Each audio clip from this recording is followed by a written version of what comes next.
오늘 우리에게 주신 말씀은 누가복음 22장 39절에서 71절로 기도와 용기라는 그러한 제목으로 말씀을 나누도록 하겠습니다.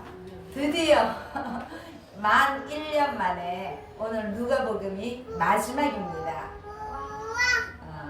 저는 만 1년 동안 누가복음을 하면서 너무 좋았어요. 제가 유일하게 누가복음을 설교 정관을 2번 했습니다. 예전에 신대원 다닐 때 저의 첫 번째 사역지인 안양 성도교회에서 금요 기도회 때마다 담임 목사님이 신차민 전도사한테 그리고 다른 전도사님하고 그 부목사님하고 3명을 설교를 시켰어요. 1년 동안 제가 누가복음을 그때 했어요. 근데 그때 했던 거 기록을 보니까 지금하고 너무 제가 다르더라고요. 오래됐잖아요. 그래서 누가복음은 유일하게 제가 전권 설교를 2번째로 오늘 마치게 됩니다. 오늘 본문은 예수님께서 가장 힘든 시험을 앞두고 계시는 그러한 모습을 볼 수가 있습니다. 또한 예수님은 그 시험에 들지 않기 위해서 어떻게 기도하시는지, 또 예수님을 바라보던 예수님을 따라갔던 제자들은 시험을 앞두고 어떻게 하고 있는지 그 모습을 오늘 본문 속에서 우리가 보게 됩니다. 우리 39절 볼까요? 예수께서 나가사 습관을 따라 감람산에 가시매 제자들도 따라갔더니, 자, 예수님은 이제 지난주에 다락방에 계셨잖아요. 큰 다락방에 다락방을 떠나 제자들과 습관적으로 자주 머무셨던 감람산을 향해 가셨습니다. 오늘 누가복음에서 누가는 예수님이 습관을 따라 가셨다 그렇게 표현하고 있어요. 지금 예수님은 품 안에 있던 제자가 돈을 받고 예수님 자신을 팔아넘기고 하나님이 계획하신 대속의 형벌이 기다리고 있는 시점에 예수님은 그럼에도 불구하고 기도를 쉬지 않고 묵묵히 사명을 수행하러 가십니다.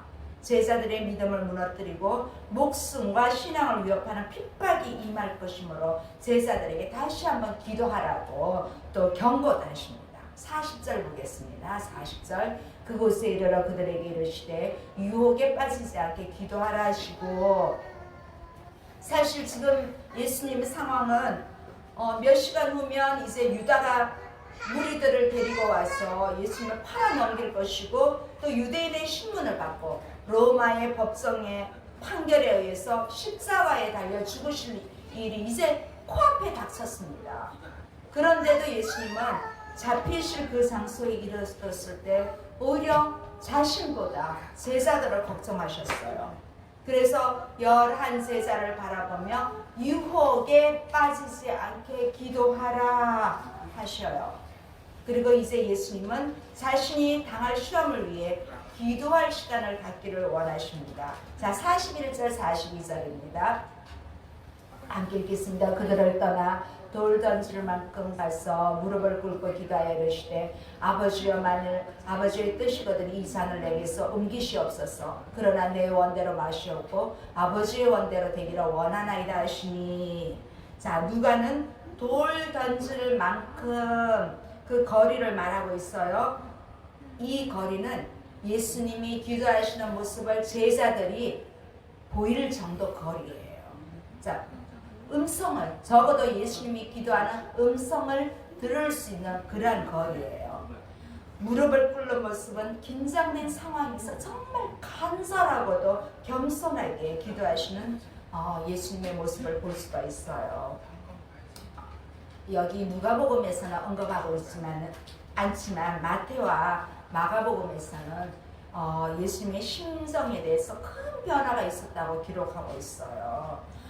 베드로와 요한, 야고보를 데리고 기도하실 곳까지 나아가시면서 예수님은 심히 놀라시며 슬퍼하시며 고뇌에 빠졌다고 마가복음과 마태복음에는 기록하고 있어요. 그래서 또 함께 동행하던 세 제자에게 내 마음이 심히 고민하여 죽게 되었으니 너희는 여기 머물러서 깨어있으라고 그렇게 말씀하시고 좀 떨어진 곳에서 기도를 하셨습니다.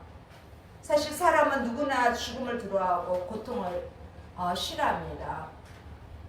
지난 금요일 밤 10시쯤 저와 가까운 지역에서 같이 함께 사역하시는 목사님이, 장로님이 그 코로나 병동에서 돌아가셨대요. 그래서 무슨 연유인지 모르겠지만 4일 만에 오늘 이제 장지를 모신다, 이렇게 확장해서 모신다고 하더라고요.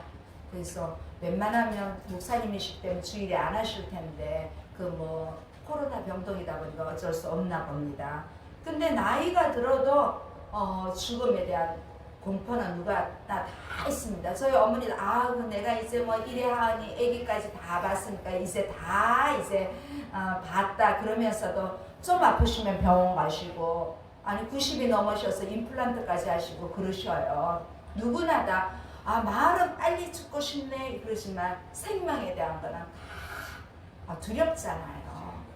예수님 역시 죽음이 눈앞에 다가왔기 때문에, 지금은 예수님은 영성이 있으시지만 육체 자체는 인성을 지니셨기 때문에 이 고난이 예수님께는 너무나 크다는 것입니다.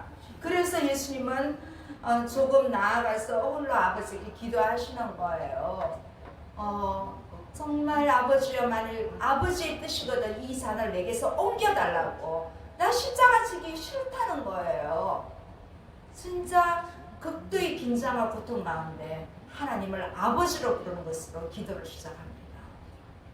예수님은 하나님의 아버지의 뜻에 신실하게 순종하는 그런 아들로서의 기도를 하십니다.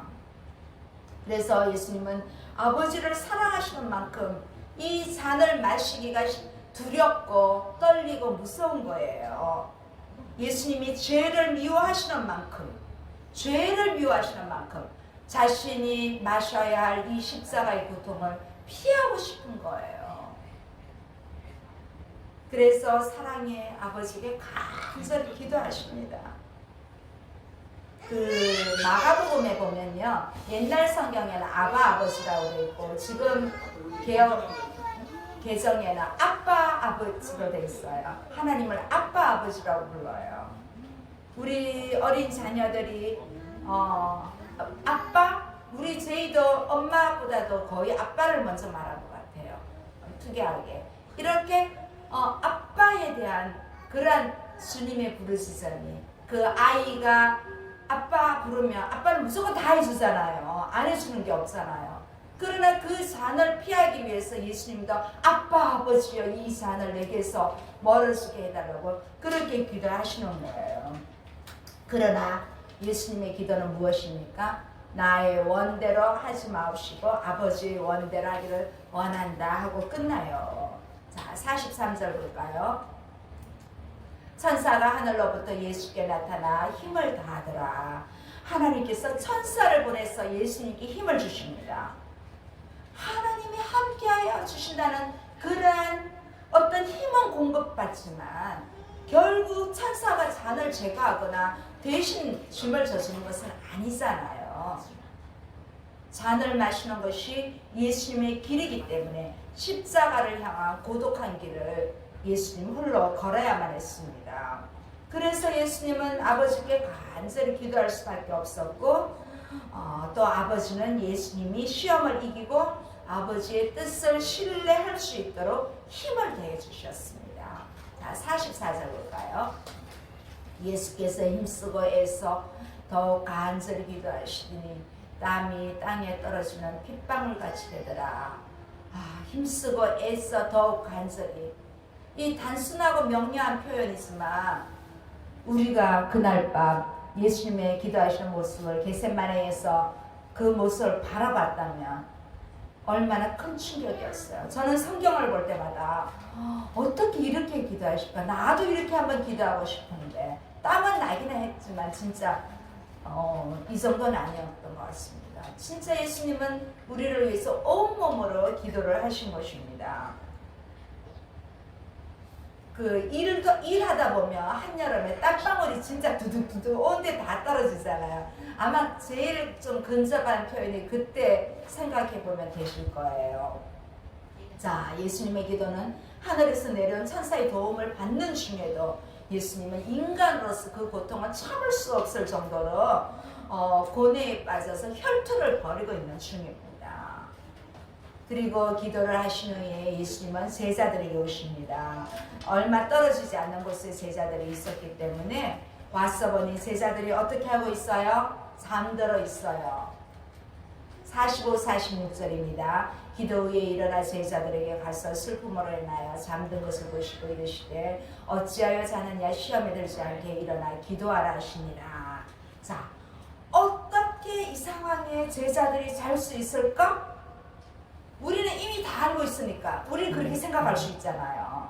아니 예수님은 이렇게 곧 이제 죽게 됐는데 어떻게 잠들 수 있을까? 그렇게 생각할 수 있어요. 예수님이 아무리 떨어져 있었다 하더라도 심히 고민하여 죽게 되었다고 그렇게까지 말하고 올라가셨는데 잠들 수가 있을까?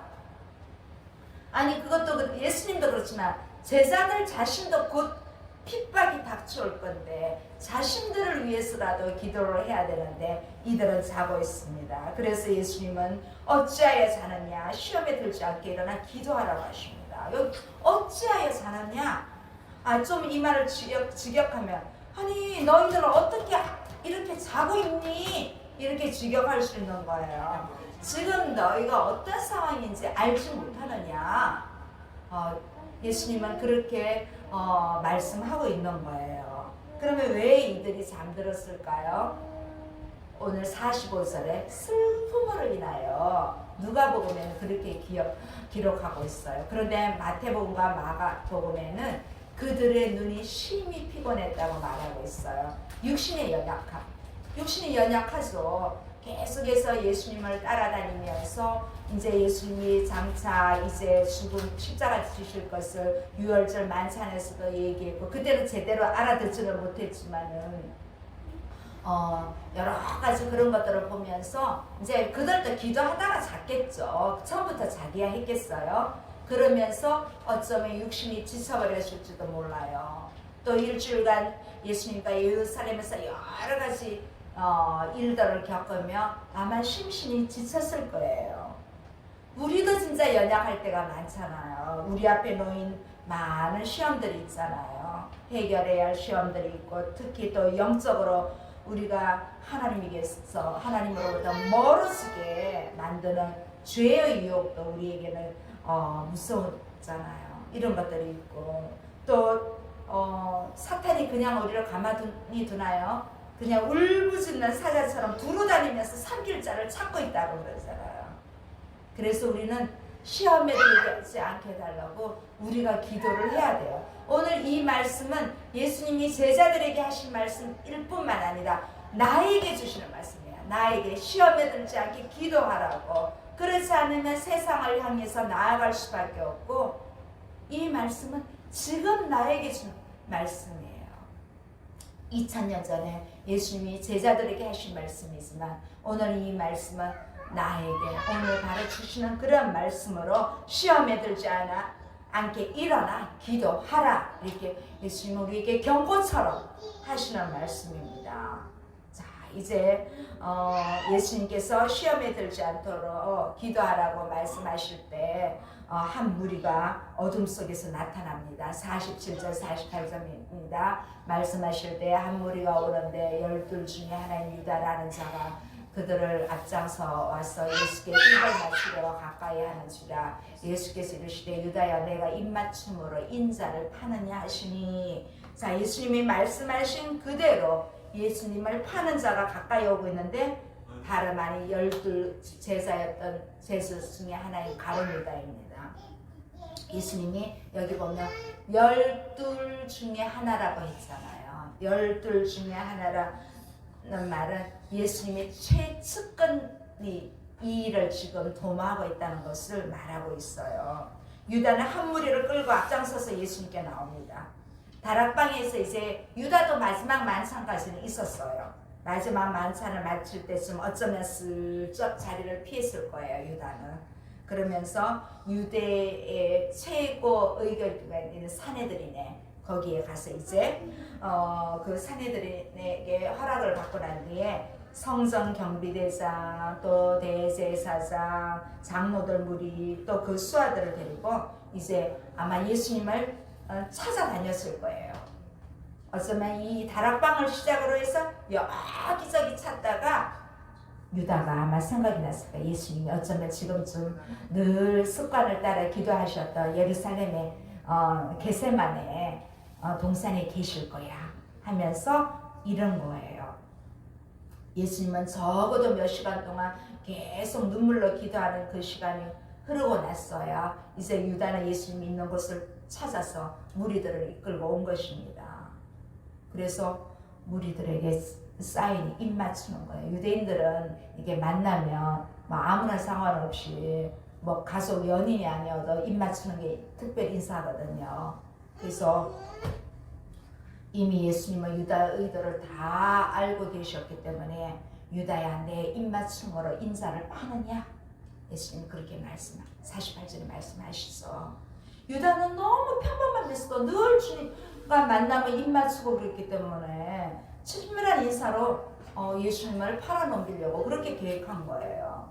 그러니까 유다가 예수님께 접근할 때 11제자는 한치의 의심이 없었어요. 늘 하던 행동이니까 너무나 자연스럽고 친밀한 인사였기 때문에 뭐 이렇게 저지하지도 않았어요. 그때 제자들이 예수님께 묻습니다. 49절 50절입니다. 49절 50절 그의 주위에 사람들이 그 된 일을 보고 여짜오되 주여 우리가 칼로 치리까 하고 그 중에 한 사람이 대제사장의 종을 쳐 그 오른쪽 귀를 떨어뜨린지라. 그런데 요 바로 앞에는 예수님과 유다가 서로 입맞추면서 인사를 나누는 장면인데 갑자기 49절 50절은 좀 무서운 장면이 나타났어. 이상한 좀 엄청난 사건이 일어났어요. 제자들이 칼을 빼내어 누군가를 치료하는 상황이고 실제로 그 누군가가 칼로 대제사장의 종의 귀를 떨어뜨렸어요. 그런데 그의 주위 사람들이 그 된 일을 보고 이게 무슨 일이 일어난 것을 보고 제자들이 칼을 뺐을까요? 우리 여기 누가복음에서는 그 사실들을 기록하지 않았는데 공간복음인 그 마태복음 앞에 앞절에도 있었지요. 마태복음 26장 49절을 보면 유다가 예수님께 왔어요. 선생님 안녕하십니까? 인사했어요. 그리고 입맞춤을 하는 장면이 나오고 또 50절에는 예수님이 유다를 향해서 친구라고 불러주십니다. 친구야 내가 무엇을 알고 왔는지 행하라 그렇게 말씀하셔요. 이미 예수님은 다 알고 계셨어요. 그럼에도 불구하고 예수님 자신을 팔 유다를 친구라고 진짜 친근하게 불러주십니다.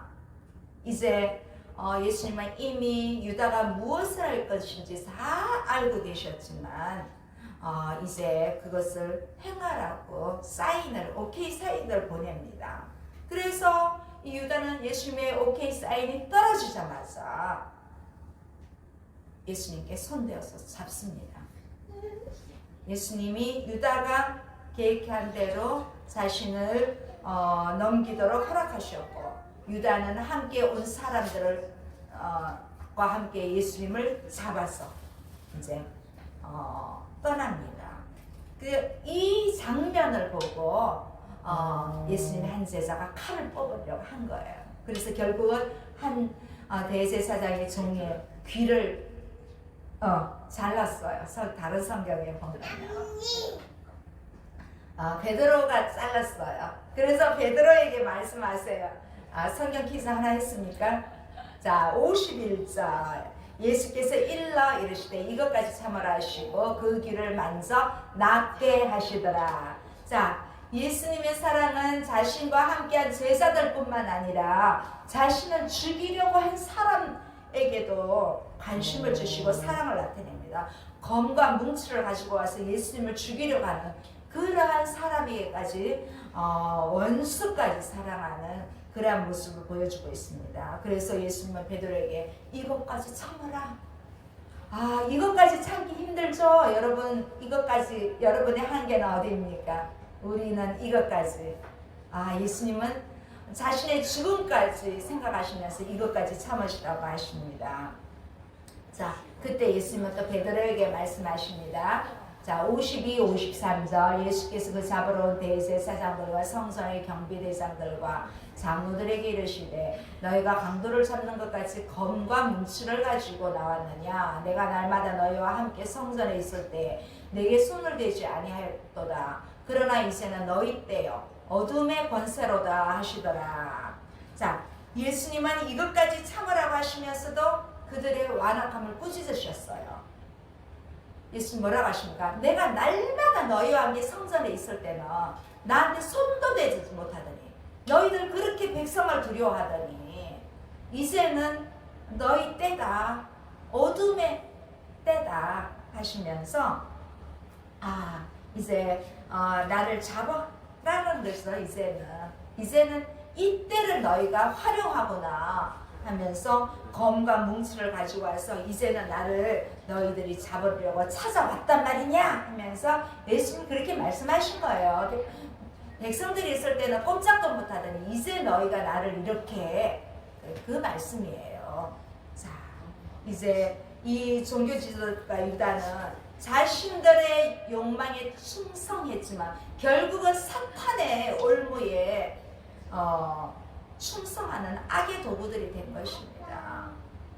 아버지의 뜻이 아니라 어둠의 권세를 위해 활동하는 자들이 지금도 보면 여러 가지 정치판이나 경제나 여러 문화에도 이기는 것 같지만 결국은 악이 지게 됩니다. 자, 아무런 반응 없이 순순히 이제 예수님은 끌려가십니다. 예수님의 확고한 의지를 보고 나서 이제 제자들이 다 도망갔어요.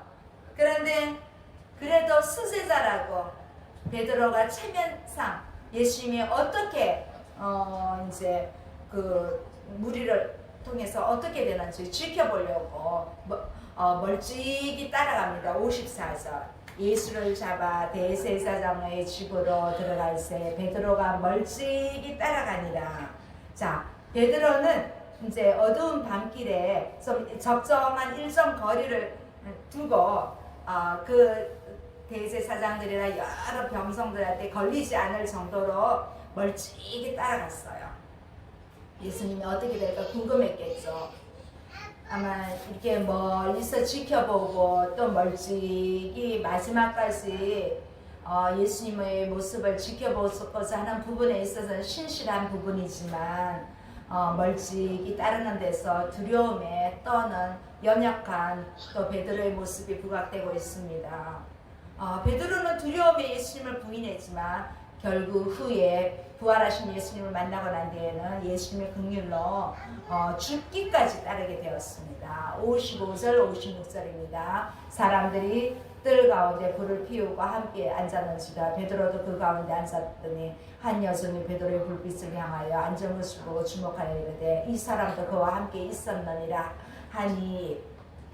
자, 이제 그 자리에는 겟셋마네 동산에서 예수님을 잡으러 왔던 대제사장의 종들과 아랫 사람들도 있었을 것입니다.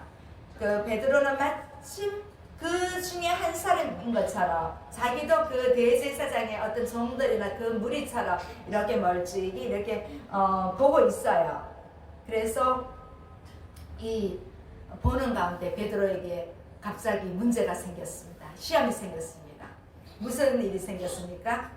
한 여종이 베드로를 알아본 것입니다.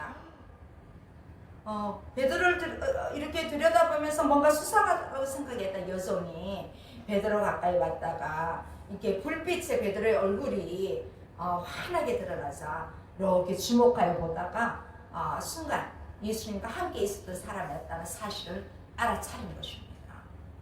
우리와 같은 연약함을 가진 베드로는 여러분 어떻게 대답했습니까? 첫 번째 어떻게 대답했습니까? 57절 베드로가 부인하여 이르되 이 여자야 내가 그를 알지 못하노라 하시더라. 슬픕니다. 부인 여기서 부인에 의하면 저 사람과 나는 아무런 상관이 없다고 완전히 네, 첫 번째 부인입니다, 이게.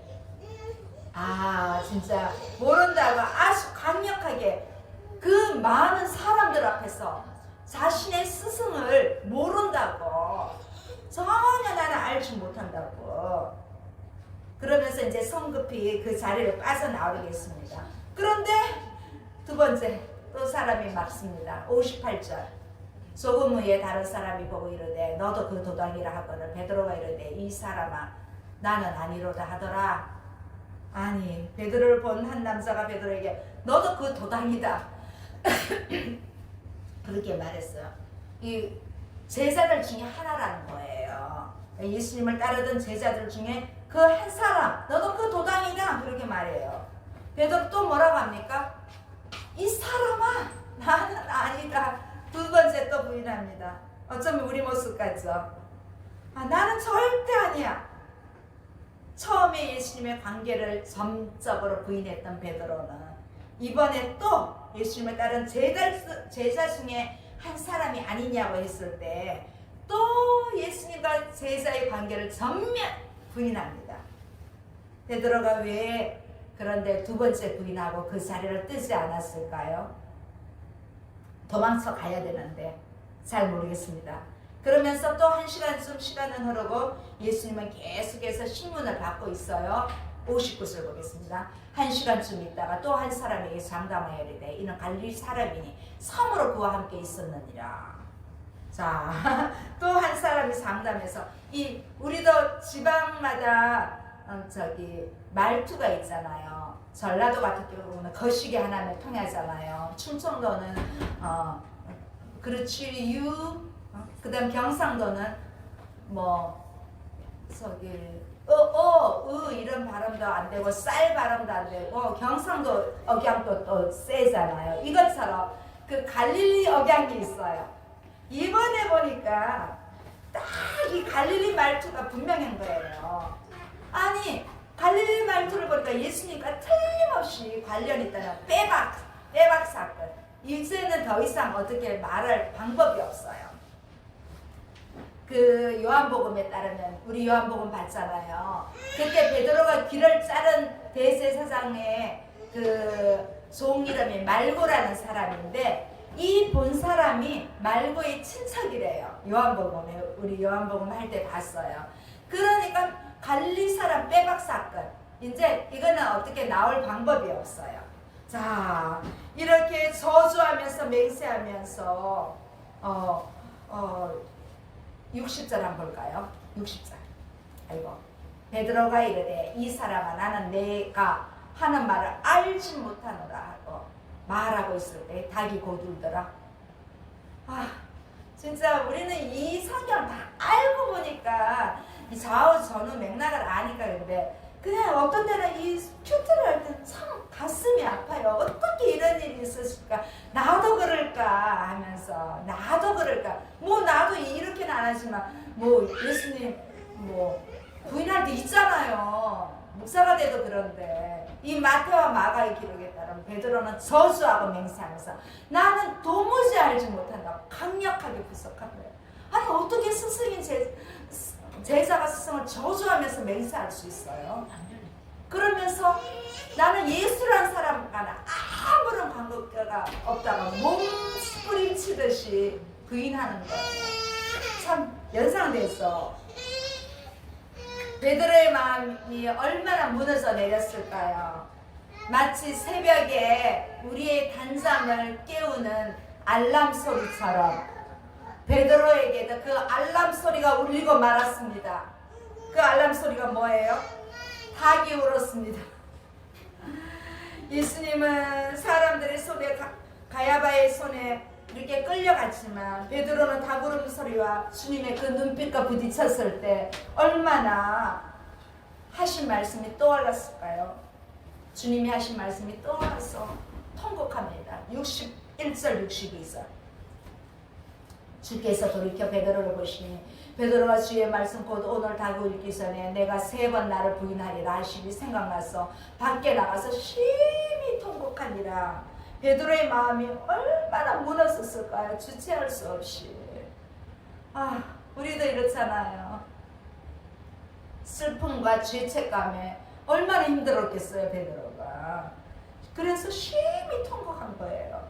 베드로는 한때는 주는 그리스도시여 살아계시는 하나님의 아들이십니다. 이렇게 신앙 고백을 하고 예수님으로부터 천국의 열쇠를 받기까지 한 그러한 사람이 주님을 사랑해서 주님이 오늘 밤 너희가 다 나를 버리라 거라 하셨을 때도 베드로는 주님 다 버릴지라도 저는 결코 버리지 않겠습니다. 이렇게 약속했잖아요. 저는 주님과 함께 죽을지언정 주님 절대 부인하지 않아요. 이렇게 거듭거듭 예수님께 맹세했는데 하지만 현실은 예수님이 말씀하신 그대로 다 기울었을 때 예수님이 보는 앞에서 자기 목숨이 두려워 저주하고 맹세하기까지 예수님을 부인하고야 말았습니다.